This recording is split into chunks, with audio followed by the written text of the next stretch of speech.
अस्सलाम नाज़रीन, प्रोग्राम खबर से खबर पे नादिया मिर्ज़ा में बजट ट्रांसमिशन का खुसूसी प्रोग्राम आपके सामने। मैं हूँ नादिया मिर्ज़ा। नाज़रीन, सिंपल सी बात यह है कि जाहिर सी बात है बजट आना था 2022-2023 और वो बजट आज आ गया। उस बजट के हवाले से बड़े लोगों के जहनों में सवाल थे और जो इसका कुल हजम हमें बताया गया है उसमें 9,502 अरब रुपये, जिसमें 444 अरब रुपये के नए टैक्सेस हैं। दिलचस्प बात यह है कि अभी पेट्रोलियम प्राइसेस में इजाफा नहीं किया गया, नए टैक्सेस की बात भी की गई है और कोशिश बज़ाहिर ये बताया गया है कि जी हमने कोशिश की है कि आम आदमी को रिलीफ मिले। इसमें कौन कौन सी सनत जो है वो इससे सबसे ज़्यादा मुतासर होगी। महंगाई की बात की गई है कि जी महंगाई कंट्रोल करने की GDP जो कि इकोनॉमिक सर्वे के मुताबिक 6% था पिछली हुकूमत का, जिसपे पिछली हुकूमत कह रही है जब 6% हमारा GDP था यानी पाकिस्तान में इकोनॉमी ग्रो कर रही थी तो फिर उन्होंने क्यों निकाला। इस दफ़ा जो हदफ रखा है वो 5% रखा है। कुछ सवालात हैं जो आज के प्रोग्राम में उठाने हैं। मैं पहले आपसे मेहमानों का तारुफ करा देती हूँ, फिर वो सवालात हम आपके संगे। हमारे साथ मौजूद है इस्लामाबाद स्टूडियो में आरिफ जीवा साहब, साबिक चेयरमैन आबाद हैं, FPCI के भी रहनुमा। और अस्सलाम वालेकुम आरिफ जीवा साहब, बहुत शुक्रिया आपके टाइम का। मिर्ज़ा इख्तियार बेग साहब हैं, सीनियर वज़ीर मुमलिकत बराए ख़जाना। डॉक्टर आयशा गौस साहबा भी हमारे साथ मौजूद हैं। डॉक्टर सलमान शाह कुछ देर में ज्वाइन करेंगे और मिर्ज़ा इख्तियार बेग साहब इकोनॉमिस्ट हैं, उनका भी बहुत बहुत शुक्रिया प्रोग्राम में शामिल करने का। आयशा गौस साहबा, अस्सलाम वालेकुम।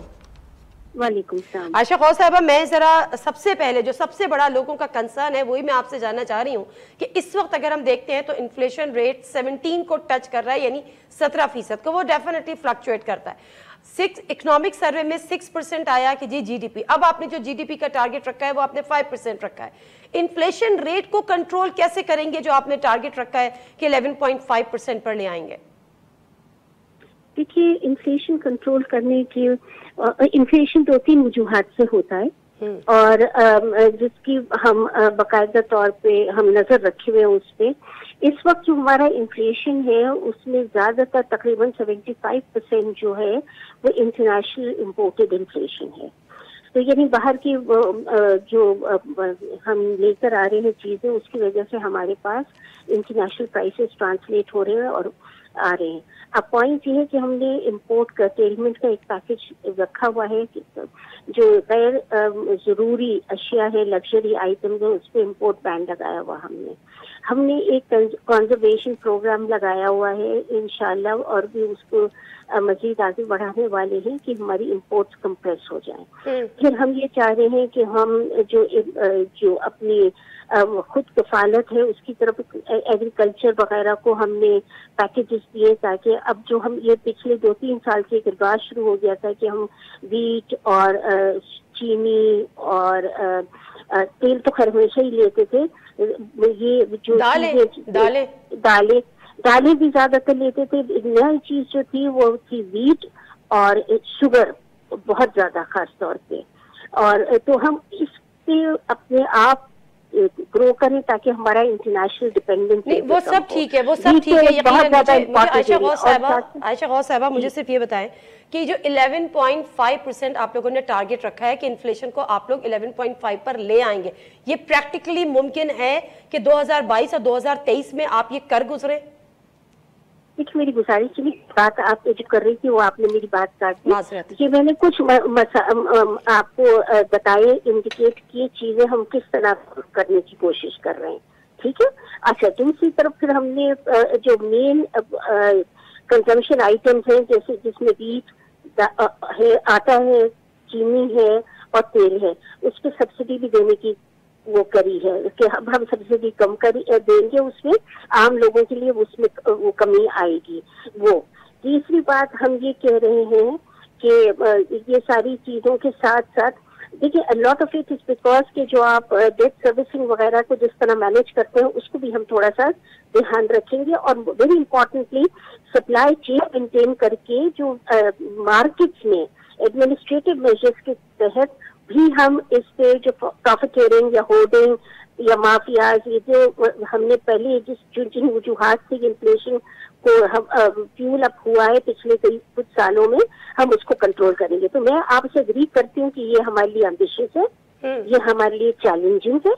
मगर हम देखिए पॉइंट ये है कि आप कोई चैलेंज टारगेट अपने सामने रखते हैं, फिर दिल लगा के इस पे काम करते हैं, बाकी अल्लाह पे छोड़ते हैं। हमारे पास स्ट्रैटेजी भी है, हम मेहनत भी कर रहे हैं और हम इस तरफ बढ़ के जाएंगे। और स्ट्रैटेजी जो है उसकी मैंने खतोकाल आपको मोटे मोटे बता दिए। मैक्रो इकोनॉमिक पॉलिसी से भी कंट्रोल करेंगे, एडमिनिस्ट्रेटिव मेजर से भी कंट्रोल करेंगे, पॉलिसी से भी कंट्रोल करने की कोशिश करेंगे, और जो रिलीफ मेजर्स है वो भी साथ साथ चलाएंगे ताकि आम आदमी जो है अच्छा ये जो मैनेज कर सके। ठीक है डॉक्टर आयशा साहब, ये जो इंपोर्ट पे बैन लगाया है, लोग ये कह रहे हैं कि ये सिर्फ एक ऑप्टिक है। मैं आपसे जानना ये चाह रही हूँ कि जिन लग्जरी आइटम्स का आप जिक्र कर रही हैं उसका इकोनॉमी पे हमारे बजट का शेयर कितना है, कितनी सेविंग करते हैं आप उससे? मैं बताती हूँ आपको। जो हमने मेजर लगाए हैं उसमें हमारा एस्टिमेशन ये है, और ये एक्सरसाइज की थी मिनिस्ट्री ऑफ कॉमर्स ने, स्टेट बैंक ऑफ पाकिस्तान ने और फाइनेंस डिवीजन ने और एफबीआर ने साथ बैठ के, तो हम इम्पोर्ट कंप्रेशन किस तरह करेंगे। हमारा तखमीना ये है कि हम जो पूरा पैकेज है, जो हमने अभी ऑस्टेरिटी भी अनाउंस की, जो हमने इम्पोर्ट कंप्रेशन भी अनाउंस किया कि पेट्रोलियम के प्रोडक्ट इम्पोर्ट कम करेंगे। आपको पता है पिछले साल इम्पोर्ट की डिमांड जो है वो 20% बढ़ी है इस मुल्क में, बावजूद क्योंकि हमने प्राइस कंट्रोल नहीं किया हुआ था, सब्सिडी दे रहे थे। 20% बढ़ा है पेट्रोल का कंजम्पशन, और 80% पेट्रोल जो कंज्यूम होता है वो बड़े जो साहिब सरवत लोग हैं वो कंज्यूम करते हैं, आम आदमी नहीं करता। तो पॉइंट ये सारे मेजर्स, हमारा एस्टिमेट ये है हम तकरीबन $500 मिलियन सेव किया करेंगे इससे। तो पॉइंट ही सब्सटैंटिव है। और उसके साथ अब हमने ऑस्टेरिटी मेजर्स लेकर आए कि हम यूटिलिटी चार्जेस, यूटिलिटी की कंजम्पशन गवर्नमेंट ऑफिस में और फिर कमर्शियल प्लॉट्स वगैरह में ये भी लगा रहे हैं कि दुकानें रात जल्दी बंद हो जाएं। ये सब मेजर्स हैं। देखिए हमें एक बात रियलाइज करनी है, आपके तवज्जुह से ये कहना चाहती हूँ, ये मुल्क में हम क्राइसिस से गुजर रहे हैं। हम उतना कंज्यूम कर रहे हैं, वो स्टैंडर्ड पे रह रहे हैं जितने हमारे पास वसाइल नहीं है। हमें अपने बिहेवियर में थोड़ी थोड़ी चेंजेस लेके आना इनएविटेबल है, हमें करना ही करना है। ये सारे मेजर्स हमने जो अभी लिए हैं, चाहे वो ऑस्टेरिटी के मेजर्स हो गवर्नमेंट बजट में, चाहे वो इम्पोर्ट लग्जरी आइटम पे बैन हो, या उनकी कंजम्पशन की रिडक्शन की पॉलिसी हो, या जो हम बाकी चीजें अपनी मैक्रो पॉलिसी पे कर रहे हैं, हम सिग्नल करना चाह रहे हैं कि अब पाकिस्तानियों को ये एहसास हो जो हमारा अंदाज रहा है, जिस लग्जरी में हम रहे हैं या जिस तरीके से हम रहे, वो हम उसको अफोर्ड नहीं कर सकते। बिल्कुल ठीक है, मतलब पाकिस्तानी जरा अपनी औकात में रहे।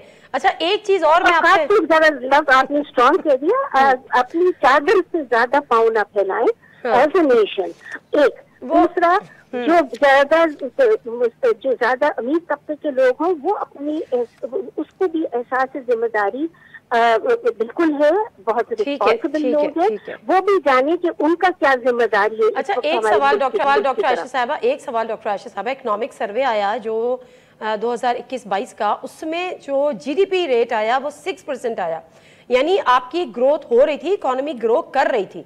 तो फिर ये हमें क्यों बताया जाता था कि जी पाकिस्तान की मईशत तबाही के दाने पर है, माशी तौर पे पाकिस्तान बदहाल है। मैं उस बात से एग्री करती हूँ कि आपके पास रिजर्व्स नहीं थे, इंपोर्ट बिल्स के आप लोग के पास पैसे नहीं थे, बट इकोनॉमी तो ग्रो कर रही थी अगर 6% जीडीपी था या नहीं। ये गुजारिश है कि हाँ जो इकोनॉमिक सर्वे आया 6.1 एस्टिमेट हुआ है 9 महीने के बेसिस पे, आखिरी क्वार्टर रह गया, उसके बाद देखते हैं वो जब आएगा तो प्रोविजन। लेकिन जो जितना आया उसमें तो आप इनकार नहीं कर सकते ना कि इकोनॉमी ग्रो नहीं कर रही, हमें करना भी नहीं चाहती, मैं डिनाई नहीं करती। अगर ये पीबीएस कह रहा है, मुझे जो भी इसमें मेरी अपनी टेक्निकल कंसर्न होंगे वो दूसरी बात है, but PBS Pakistan bureau of statistics ने कहा है। तो अब बस गुजारिश आपसे ये है कि जब आप इकोनॉमी को ओवरऑल देखते हैं, उसके साथ साथ मैं आपको तकरीबन कोई 20 क्राइसिस और ऐसे बता सकती हूँ कि इस वक्त इकोनॉमी में है, और हमारी 70 साल प्लस की हिस्ट्री में कभी इतने बहुत सारी क्राइसिस एक साथ नहीं आए। ठीक है, thank you very much doctor Ayesha साहबा, बहुत बहुत शुक्रिया आपके टाइम देने का प्रोग्राम में। जी आरिफ जीवा साहब, सबसे पहला मैं जरा सवाल जल्दी से अपने नाज़रीन के सामने रख दूं, वो 5 सवाल जिनके जवाब आज हमें इन 2 मेहमानों की शख्सियत से हमें जानने हैं। सवाल नंबर 1, मखलूक हुकूमत का पहला बजट कितना दोस्त था? क्या मिनी बजट भी आ सकता है? महंगाई की शरह को 17% से 11.5% तक वापस लेकर आना, यानी महंगाई में कमी करना कैसे मुमकिन होगा? यही डॉक्टर आयशा साहिबा से भी हम सवाल कर रहे थे। क्या नया बजट IMF के लिए काबिल कबूल होगा?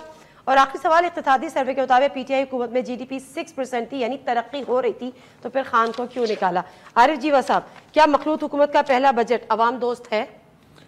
अवाम दो बिल्कुल नजर आ रहा था। अच्छा। लेकिन पुरसुकून भी बड़ा था। आज बजट बड़ा पुरसुकून रहा है। हाँ, कोई आवाज़ें नहीं आई और हमारी तरफ से भी कोई आवाज़ें ना हाउस के अंदर से आई ना हाउस के बाहर से आई, क्योंकि जो कल तक जो बजट हम देख रहे थे और आज जो हाउस के अंदर बजट पेश किया गया, वो ऐसा लगा कि ये साल भी पूरा नहीं लगेगा, अगले 3 माह के अंदर हम सारे अहदाफ हासिल कर लेंगे, हमने सारे मसाइल हल कर लेंगे। अच्छा बजट लगा। अच्छा। अब इसके तो असरात जो है वो नज़र आएंगे जब ये इस पे इम्प्लीमेंटेशन शुरू होगी और इसके ऊपर काम शुरू होगा, जब पता लगेगा कि ये बजट जो है वो कितना अवाम दोस्त बजट था।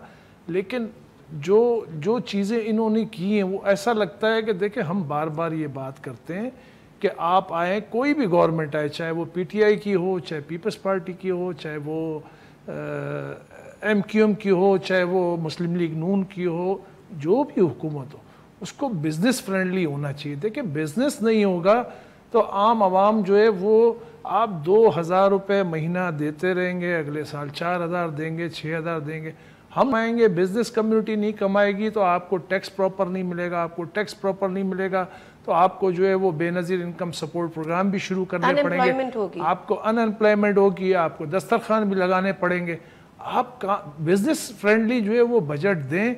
आज भी कुछ चीज़ें ऐसी की हैं जो हमें अभी नज़र नहीं आ रही, लेकिन इन्होंने जैसे अभी कैपिटल गेन टैक्स जो है वो इन्होंने कहा कि जी प्रॉपर्टी जो है वो जिसको गैर पैदावारी जो है वो एसेट्स कहते हैं ये, अच्छा ठीक है, आप लैंड को कहते हैं गैर पैदावारी एसेट, उस पर आपने 15% गेन टैक्स लगा दिया 1 साल में, अगर आप उसका टर्नओवर करते हैं तो ठीक है, आपने लैंड के ऊपर लगाया, लेकिन आपने डायरेक्टली 15% लगा दिया। आपका जो है वो जो इंटरेस्ट रेट इस वक्त चल रहा है तकरीबन 13.5 पौने 14% आपका इंटरेस्ट रेट चल रहा है।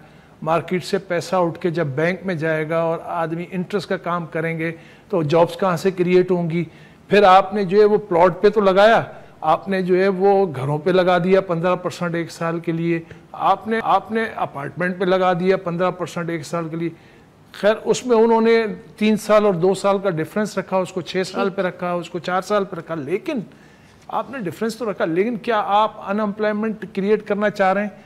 आप ये चाह रहे हैं कि लोग जो है पैसे बैंकों में जमा करें और इंटरेस्ट जो है वो अर्न करें हर साल? ओके, क्योंकि इंटरेस्ट रेट बढ़ा हुआ है। ठीक है, वैलिड पॉइंट है, इसमें हम कंटिन्यू करेंगे। मिर्जा अख्तियार बेग साहब, ये जो आरिफ जीवा साहब फरमा रहे हैं कि बिजनेस जो बजट है वो बिजनेस फ्रेंडली होना चाहिए, तो PMLN के लिए तो ये मशहूर है कि वो बिजनेस फ्रेंडली हुकूमत उसकी होती है, तो इस दफा फिर क्या हुआ? क्या पीपल्स पार्टी की नजर लग गई? नहीं, ये मखलूत हुकूमत है और इस बार फ़र्क तो एक ये है कि IMF की मुशावरत, IMF की कंस्ट्रेंट जो हैं वो साथ साथ थी, लिहाजा बहुत सारी चीज़ों में डिक्टेशन जो है IMF की तरफ से भी दिया गया। ये जो वेजेस तक बढ़ाई हैं 15% और 5% जो है पेंशन में इजाफा हुआ है, ये भी एक दिन पहले अप्रूवल IMF से उन्हें मिली है। तो इस बजट में जो चीज़ मुझे नज़र आती है, पूरा रुझान जो है वो रेवेन्यू ओरिएंटेशन पे, यानी रेवेन्यू जनरेशन हर उस ज़राए से जहाँ से इनको ये लगता है कि यहाँ से हम पैसे बना सकते हैं, रेवेन्यू ले सकते हैं, उन्होंने लगाया है। 3-4 चीज़ें मैं एक जो है जो मेरे नज़दीक अहम है आपसे शेयर करना चाहूँगा। पहली चीज़ तो ये है कि इन्होंने अच्छी बात ये की है कि गैस और पावर पे जो सब्सिडी थी एक्सपोर्ट ओरिएंटेड इंडस्ट्री को वो कंटिन्यू रखी। हमें बहुत डर था कि IMF के कहने से तमाम सब्सिडी ख़त्म कर दी जाएंगी, तो फिर ये एक्सपोर्ट सेक्टर बड़ा मुश्किल में आ जाएगा, क्योंकि इस वक्त जो एक्सपोर्ट को गैस और पावर की रेट दिए गए हैं वो रीजनल कॉम्पिटिटर्स से सामने रख के दिए गए हैं। 8.5 सेंट्स पावर है और 650 MMBTU गैस के दाम। तो अल्लाह का शुक्र है कि ये कंटिन्यू करेगी ये सब्सिडी जो एक्सपोर्ट इंडस्ट्री को दी गई है। जो चीज़ मुझे वरीसम है वो यह है कि रेगुलेटरी ड्यूटी जो रॉ मटेरियल्स पे लगाई है, वो रॉ मटेरियल पे अगर एक्सपोर्ट के रॉ मटेरियल हैं जिसमें डाइज हैं, जिसमें केमिकल्स हैं, जिसमें सिंथेटिक फाइबर है, जिसमें मेन मेड फाइबर है, तो ये फिर एक्सपोर्ट की चीज़ों को महंगा कर देगा और आपकी एक्सपोर्ट गैर मुकाबलती हो जाएंगी।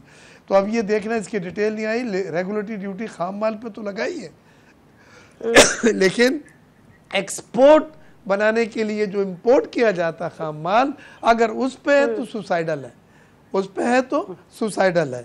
उसके बाद अच्छी चीज़ है, सोलर पैनल पे हमारी रिक्वेस्ट थी जीएसटी ख़त्म किया, क्योंकि टर्की वगैरह में आप जाएं तो ये तो मेरा ख्याल है जरूरी था। सोलर पैनल की आपने बात की। हाँ मैं अच्छा, मिर्जा ख्याल भाई साहब माजरत, एक ब्रेक लेना है सर, एक ब्रेक लेना है, ब्रेक हूँ, यहीं से दोबारा इस बात का आगाज़ करेंगे। मैक्सिमम आपने रेवेन्यू जनरेट करना है, उसके तरीक़ेकार उसके, यानी आपने टैक्स नेटवर्क को बढ़ाना है।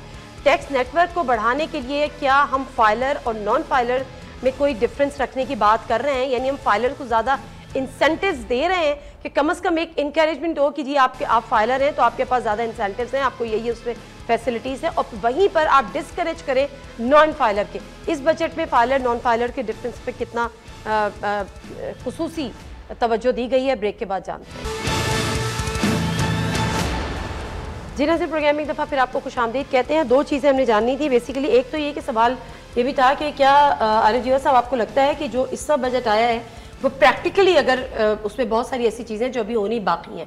अभी हमें IMF को, वो कह रही थी कि IMF की मुशावरत से, मैं तो समझती हूँ IMF की ईमा से, ज़ाहिर है कि अपने अप्रूवल, अपनी सैलरीज बढ़ाने के लिए भी 15%, अगर हमें IMF की अप्रूवल रिक्वायर्ड है तो इसका मतलब है कि IMF की मंशा से, IMF की ईमा पे ये बजट बना है। तो क्या मिनी बजट आपको लगता है आ सकता है? और फिर दूसरा मेरा क्वेश्चन ये कि रेवेन्यू जो जनरेट करना है, यानी आपने नेटवर्क बढ़ाना है, उसका तरीक़ेकार क्या होगा, कैसे बढ़ाएंगे आप? देखिए, तरीक़ेकार तो उन्होंने जो हर साल तरीक़ेकार है वही दिया है कि जिनसे टैक्स लेते रहे, जिनसे टैक्स लेते रहे उन्हीं से जो है वो और बढ़ा के टैक्स लेना है। दूसरी बात ये कि जहां आपने बात की मिनी बजट की, मेरी ज़ाती राय ये है कि ये बजट जो है, जो भी फाइनेंस मिनिस्टर हो या प्राइम मिनिस्टर हो, चाहे वो इस गवर्नमेंट में हो चाहे आगे केयर टेकर गवर्नमेंट है, देखिए आपके साथ जो सिचुएशन है इस वक्त मुल्क की, कंटिन्यूसली कम से कम 3 बजट एक ही गवर्नमेंट के हमें चाहिए होंगे, चाहे वो केयर टेकर गवर्नमेंट हो चाहे ये गवर्नमेंट हो। अगले साल अगर नई गवर्नमेंट आती है तो वो कंटिन्यूटी नहीं होगी उस चीज़ की, ये बात क्लियर है। क्योंकि जो बिगाड़ है या जो अच्छाई भी है और किसी जगह बिगाड़ भी, सबसे बड़ी बुनियादी वजह क्या है मैं आपको बताऊँ। सबसे बड़ी बुनियादी वजह जो हर जगह जो महंगाई की वजह है वो आपका डॉलर है। डॉलर का जो रेट पिछले साल जो है इतना बड़ा है, उसकी आप देखें, उसकी डॉलर वजह ही हर जगह डॉलर है।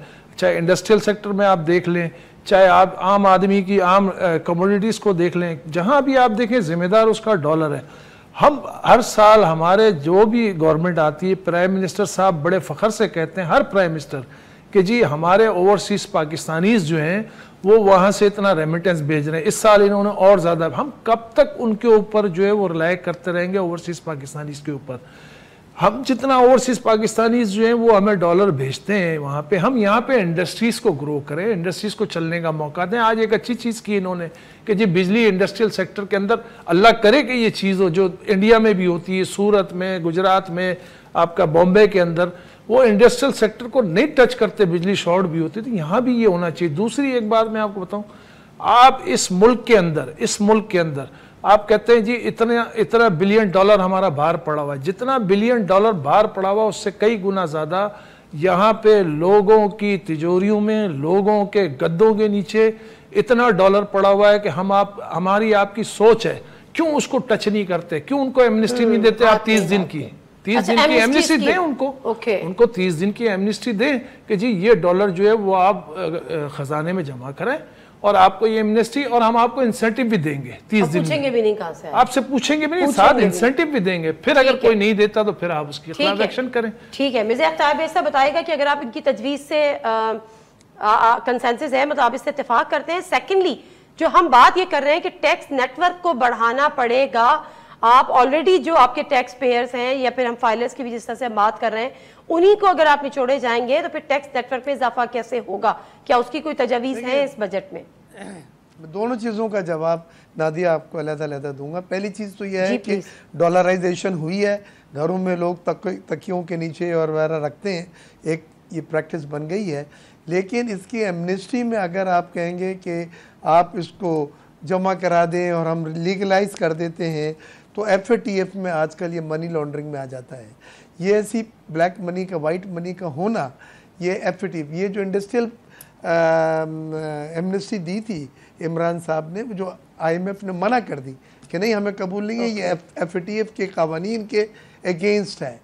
तो इतना आसान नहीं है ब्लैक को वाइट करना, ये मनी लॉन्ड्रिंग वगैरह और FATF के जुमरे में आ जाता है। बहरहाल उस पर देखा जा सकता है। दूसरा सवाल आपका क्या था जी? टैक्स नेटवर्क के हवाले से। अच्छा, मैं मिर्जा इख्तियार बेग साहब वापस आती हूँ आपकी तरफ। अतीक मीर साहब ने भी हमें ज्वाइन किया है प्रोग्राम में। जी अस्सलाम वालेकुम अतीक मीर साहब। अच्छा अतीक मीर साहब, मुझे थोड़ा सा अब एंगल से मुझे ये बात बताइएगा कि अभी जब डॉक्टर आयशा गौस साहिबा बात कर रही थी, वज़ीर मुमलिकत बराए खजाना, तो वो ये कह रही थी कि पाकिस्तानियों को जो अपना लग्जरियस उनका लाइफ स्टाइल है, जो अपने शाहाना अखराजात हैं, जो शाहाना जिंदगी गुजारने के तरीके हैं, उनको कम करना होगा। यानी जितनी चादर है उतने ही पांव फैलाने होंगे। तो क्या पाकिस्तानी अवाम वाकई बहुत शाहाना अंदाज में रह रही है और चादरें छोटी छोटी हैं और पाँव बाहर निकले हुए हैं? जी, इसमें मैं समझता हूँ कि काफी हद तक बात दुरुस्त है, क्योंकि शाहाना तो एक बात अलग है, और वो तो चले लोगों के पास वसाइल होते हैं तो वो पुरतयूश जिंदगी गुजारते हैं। लेकिन मैं देख रहा हूँ कि जिस तरीके से लोग एक दूसरे की तकलीद करते हैं, जिस तरह रसूम की डोरी में बंधे हुए हैं, जंजीरों में जकड़े हुए हैं, और कोई उसको खत्म करने को तैयार नहीं है। आप शादी ब्याह की रस्मों को देख लें, एक मुतवस्सित तबके का कोई घराना भी सोचता है कि वो किसी चीज को वो इग्नोर करने को तैयार नहीं है। एक वक्त वो तो आपकी ठीक है वो आपकी बात बिल्कुल ठीक है। वो एक सोशल, एक आपका स्टेटस सिंबल कह लें या जो भी कह लें। दूसरी तरफ आती है क़ुव्वत खरीद। मुझे बताएगा कि आम आदमी की परचेज पावर वो जवाब दे रही है, कम हुई है, बड़ी हुई है, इस बजट से मजीद कम होगी? कितना मुतासिर होगा एक आम आदमी या नहीं होगा, आपको लगता है? आप मेरे जुमलों पे गौर कीजिएगा कि ये पिछले 2 माह के दौरान जिन लोगों को मैं परेशान देखता था, अब मैं उन्हें बदहवास देखता हूँ। जो लोग वसवसों का शिकार थे कि आइंदा क्या होगा, आज उनके हौसला जवाब दे गया है। एक खातून ने मुझसे पूछा कि मुझे ये सिर्फ इतना बता दें कि ये 300 से 400 रुपए, मैं एक मासी हूँ, 300 से 400 रुपए मेरा डेली का, यानी ये एक जो मुझे काम करके मिलते हैं, जैसे 10,000 रुपए महीना, तो 300-400 रुपए से ज्यादा तो रकम नहीं बनती। तो मैं क्या पकाऊं अपने 2 बच्चों के लिए? तो मेरे पास उसका कोई बजट, कोई हिसाब किताब नहीं था कि मैं उसको क्या बताऊं। यानी अब मैं देखता हूं कि इतनी ज्यादा लोग परेशानी का शिकार हैं कि एक हर आदमी नफ्सियाती बीमारी का शिकार हो गया। हर आदमी उसकी इस कदर उलझने उसके जहन में कि वो फ्रस्ट्रेट है। तो ऐसी सूरत में मुझे बताइए कि हाँ, बिल्कुल सही, बिल्कुल सही। हुकूमत के पास तो है नहीं। ब्रेक ले लेते हैं, जरा वापस आते हैं। से प्रोग्राम में एक दफा फिर आपको खुशामदीद कहते हैं। मिर्जा इख्तियार बेग साहब, जो सवाल आपसे मैंने पहले किया था, जब हम टैक्स नेटवर्क बढ़ाने की बात करते हैं, टैक्स रेवेन्यू जनरेट करने की बात करते हैं, उसके साथ साथ मुझे एक बात और ये बता दीजिएगा कि एग्रीकल्चर इनकम टैक्स, एग्रीकल्चर की जो इनकम होती है, मैं एग्रीकल्चर पे नहीं बात करती हूँ, कहते जी खेतों की फसलें तबाह हो जाती हैं, वो सब चीजें, लेकिन जो आपने इनकम होती है उसके ऊपर टैक्स क्यों नहीं लगता जब हम रेवेन्यू जनरेट करने की बात करते हैं? देखें जी, ये बदनसीबी है कि इक्विटेबल टैक्स का निज़ाम हमारे यहाँ नहीं है, और एग्रीकल्चर के ऊपर तो फ्यूडल लॉर्ड्स हैं कि जो कानून बनाते हैं पार्लियामेंट में ये और वो उनकी तरफ से कभी भी एग्रीकल्चर की इनकम के ऊपर टैक्स नहीं होगा। ये हम कई दहाइयों से देख रहे हैं। हालांकि अब वक्त बदलता जा रहा है, जब आप टैक्स बेस ब्रॉड करने की बात करते हैं तो आपको इनको भी अपने टैक्स नेट में लेना चाहिए, लेकिन they are the policy maker, they are the feudal lords, they are the people, they are the feudal lords. आप कंटिन्यू कीजिएगा मिर्जा इख्तियार बेग साहब, लेकिन डॉक्टर सलमान शाह साहब ने भी हमें जो है उनको भी हम प्रोग्राम में जरा वेलकम कर लें। अस्सलाम वालेकुम डॉक्टर साहब। जी अस्सलाम वालेकुम जी। जी अस्सलाम वालेकुम सर मुझे 2 मिनट दीजिएगा, मैं वापस आपकी तरफ ही आ रही हूँ। मिर्जा इख्तियार बेग साहब प्लीज कंटिन्यू कर लें अपनी बात को। जी अच्छा, मैं इसमें जो एक बात सबसे अहम रह गई है वो ये है कि ये 7,255 रुपए का जो FBR का टारगेट इन्होंने दिया है। और उस वक्त जब आप GDP को कम करने की बात कर रहे हैं, स्लो डाउन करने की बात कर रहे हैं, कूल डाउन करने की बात कर रहे हैं, तो ये एक बहुत ही एम्बिशियस टारगेट है और मैं नहीं समझता कि ये फेयर है कि इतना ज़्यादा।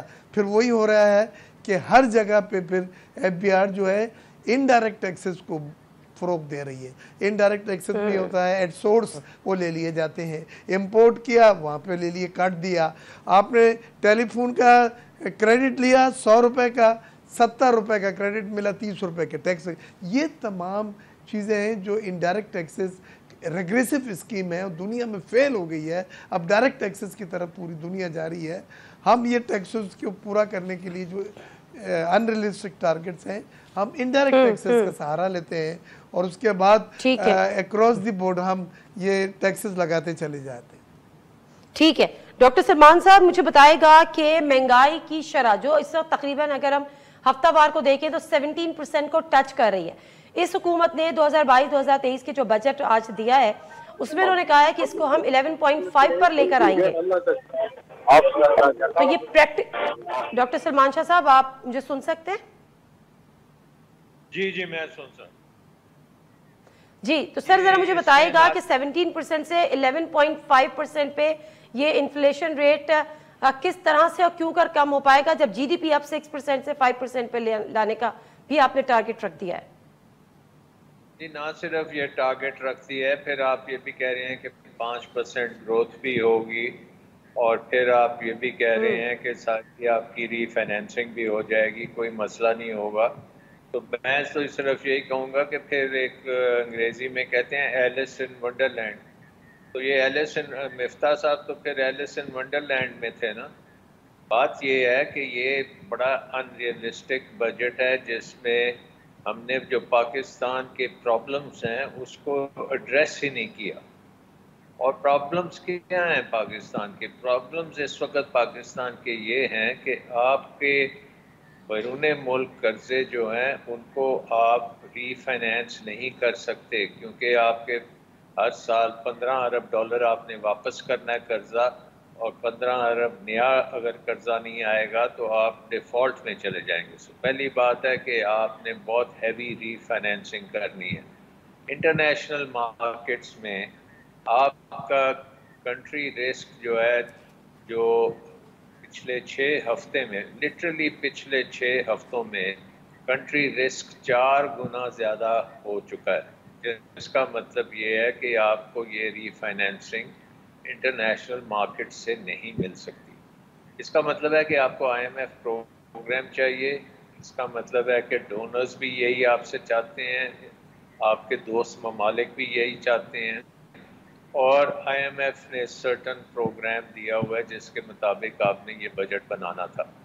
अब इसमें बहुत सी चीज़ें ऐसी हैं जो हमें पता है कि IMF अलाउ ही नहीं करती कि आप मसलन किसी चीज़ को एग्जेम्प्ट कर दें टैक्स से, या सेल्स टैक्स ना लगाएं या कुछ और इस तरह की बात करें, तो वो पहले ही आउट हो जाता है। इसका मतलब ये है कि ये जो बजट है ये IMF की कंसल्टेशन के बगैर बनाया गया है, और अगर बगैर बनाया गया है तो फिर वो बुनियादी जो मसला है इकॉनमी का उसको ये हल नहीं करेगा। सेकेंडली ये है कि ये जो टारगेट्स की आप बात कर रही हैं ये बड़े अनरियलिस्टिक टारगेट्स हैं, क्योंकि अभी तो आपकी इन्फ्लेशन जो है वो तो अभी बढ़नी है, कम तो नहीं होनी। ये 11%, अभी 13% है, तो ये 11% कैसे होगी जब अभी ऑयल प्राइसेस अभी ऊपर जा रही हैं, अभी आपने पूरी बिजली का इम्पैक्ट नहीं दिया, और जो इंक्रीज़ आपने किए हैं अभी उनका फुल राउंड इन्फ्लेशनरी इम्पैक्ट अभी इकॉनमी में फिल्टर ही नहीं हुआ, वो भी होगा। फिर आप देख लें कि इस वक्त दुनिया में ऑयल क्राइसिस भी चल रहा है और फूड क्राइसिस भी चल रहा है, कीमतें आसमान पे हैं। ये 2 आइटम्स हैं जो हम इंपोर्ट करते हैं बड़े हैविली, और इनके बगैर आपका गुजारा भी नहीं है। तो इनकी कीमत जो है आपको डॉलरों में देनी पड़ती है, डॉलर्स आपके पास नहीं है। तो ये इश्यूज तो फाइनेंस मिनिस्टर साहब ने टैकल ही नहीं किए अपनी स्पीच में। सारा वक्त तो वो तनकीद करते रहे कि पहले बहुत ख़राब था और अब बहुत अच्छा हो जाएगा, तो ये कैसे होगा? हाँ ठीक है, ठीक है। डॉक्टर सलमान शाह साहब एक ब्रेक लेना है सर, एक ब्रेक लेना है। हाँ, मैं इकोनॉमिक सर्वे पे बात करूंगी, डॉक्टर आयशा गौस साहिबा से जब हम बात कर रहे थे तो कहीं थी मैं इसको डिनाई नहीं कर सकती, और जब वो डिनाई नहीं कर सकती तो डेफिनेटली वो एक रिपोर्ट है। आप इकोनॉमिक सर्वे को डिनाई नहीं कर सकती, आप उसको चैलेंज नहीं कर सकते। जब आप उसको चैलेंज नहीं कर सकते, आप उसको मनोन मानते हैं, इसका मतलब पाकिस्तान में इकोनॉमिकली पाकिस्तान ग्रो कर रहा था, और अगर ग्रो कर रहा था तो फिर खान को क्यों निकाला। ब्रेक ले लेते हैं, जरा वापस आते हैं। तेरह से प्रोग्राम एक दफ़ा फिर आपको खुशामदीद कहते हैं। और सूरत हाल ये है कि क्योंकि हमारे पास फॉरेन रिजर्व्स नहीं मौजूद, इस वजह से हमें डॉलर्स लेने हैं, और IMF की किस्त का हमें बेचैनी से इंतज़ार है कि वो कब उनसे मुज़ाकरात हमारे कामयाब होते हैं। वो जो शराइत थी खासकर पेट्रोलियम मसनूआत की मद में सब्सिडीज़ ख़त्म करने की, वो इस बजट में तो अभी ऐलान नहीं किया गया, लेकिन डेफिनेटली आगे जाके जो बची कुछ चीज़ मेरे ख्याल है 8 रुपये पेट्रोल पर रह गई है और डीजल पे इससे ज़्यादा है, वो हमें खात्मा करना है। IMF क्या ये जो आज का जो बजट आया है इस साल का, वो IMF के लिए काबिल कबूल होगा? क्योंकि सब्सिडीज़ में अभी भी एलोकेट किया गया है अमाउंट, तकरीबन जो टारगेटेड सब्सिडीज़ की मद में 699 अरब की तजवीज़ दी गई है। आरिफ जीवा साहब, जब हम IMF की बात करते हैं तो वही जो हम बात कर रहे थे कि ज़ाहिर है उनकी मुशावरत नहीं, शायद उनकी ईमा होगी, लेकिन डॉक्टर सलमान शाह साहब कह रहे थे कि बहुत सारी ऐसी चीज़ें हैं जहाँ पे वो गड़बड़ हो सकती है। तो सब्सिडीज़ ख़त्म करने और पेट्रोलियम की प्राइस जो हम समझ रहे थे कि सब्सिडीज़ का मुकम्मल खात्मा करेंगे। जब मिफ्ता इस्माइल साहब ने तकरीर का आगाज़ किया था तो वो उसमें उन्होंने ये जिक्र किया था कि हमें सख्त फैसले करने हैं और हम करेंगे और ये सारी चीज़ें, लेकिन उसका जिक्र नहीं किया। आने वाले दिन में बढ़ेगी बिल्कुल नहीं, बिल्कुल देखें, ये तो आप खत्म करनी है, बिल्कुल ये ख़त्म करने के लिए आपके पास जो है वो डायरेक्शंस आएंगी। और शुरू में जो बात हुई थी IMF का बजट है, इसमें कोई दो राय नहीं है, लेकिन कुछ चीज़ें हमने अपनी भी रखी हैं उसमें, और उसको जो है ज़ाहिर है कोई चीज़ जो है निगोशिएशन के भी रखी जाती है कि जी ये चीज़ रखनी है, ये निकालनी है। ये तो अभी ज़ाहिर है अभी ये स्टैंडिंग कमेटीज़ में जाएगा ये बजट जाएगा, इसके बाद चीज़ें चेंज होंगी, काफ़ी चेंज होनी है। और पेट्रोल तो आपका बढ़ना ही बढ़ना है, पेट्रोल की कीमतें तो इनको हर सूरत में बढ़ानी है, ये तो इनका कमिटमेंट है। उसके अलावा तो जो है वो अभी जो आप देखिएगा कुछ दिनों में जो है वो पेट्रोल फिर बढ़ेगा। मेरे ख्याल है 15 या 16 को IMF के साथ इनकी मीटिंग है दोबारा, और उसमें जाहिर है ये सारी चीज़ें जो IMF ने अगले वीक में मेरे ख्याल 2 मीटिंग्स कंटिन्यू इनके साथ रखी हैं। तो जो चीज़ें बजट के हवाले से भी डिस्कस होंगी, रेट्स के हवाले से भी डिस्कस होंगी, ये पेट्रोलियम रेट्स के हवाले, तो ये आपको तो अभी जो है वो आप इजी तो नहीं हुए हैं, आप इजी तब होंगे। कभी तारीख में सुना है हमने कि IMF का बजट नहीं है, लेकिन इस दफा तो ज्यादा उसका इस दफा शायद उसका वॉल्यूम बहुत ज्यादा है इस दफा। ठीक है। मिर्जा अख्तियार बेग साहब, इकोनॉमिक सर्वे कहता है कि 6% हमारी ग्रोथ थी, 6% GDP, और अब आपने टारगेट रखा आपसे मतलब मखलूत हुकूमत ने कि 5% हम करेंगे। सर पे रोला क्या था?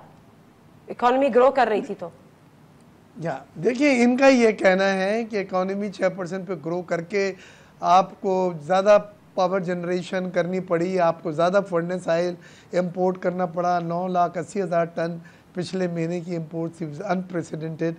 और फिर उनका ये कहना था कि आपका करंट अकाउंट जो है उसकी वजह से फैला है और बड़ा है, लिहाजा वो कूल डाउन इफेक्ट चाहते हैं। वो ये कहते हैं कि इसको कंसोलिडेट करें और इकोनॉमी को फर्दर कूल डाउन करें। कूल डाउन के मुराद उनकी GDP की ग्रोथ को कम किया जाए, तो 6% से 5%।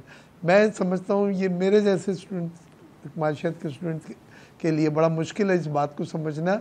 आप वो फैक्टर जो करंट अकाउंट आपका बढ़ा रहे थे, वो फैक्टर जो महंगी बिजली बना रहे थे, उनको चेंज करें ऑल्टरनेटिव एनर्जी यूज करके, लेकिन ग्रोथ पे कंप्रोमाइज करना है कि आप कोई फिर उसके माने न्यू जॉब। ठीक है, हालात ये हैं कि जो पावर फेलियर की हम बात कर रहे हैं, लोड शेडिंग की हम बात कर रहे हैं, लोड शेडिंग में मजीद इजाफा हुआ है।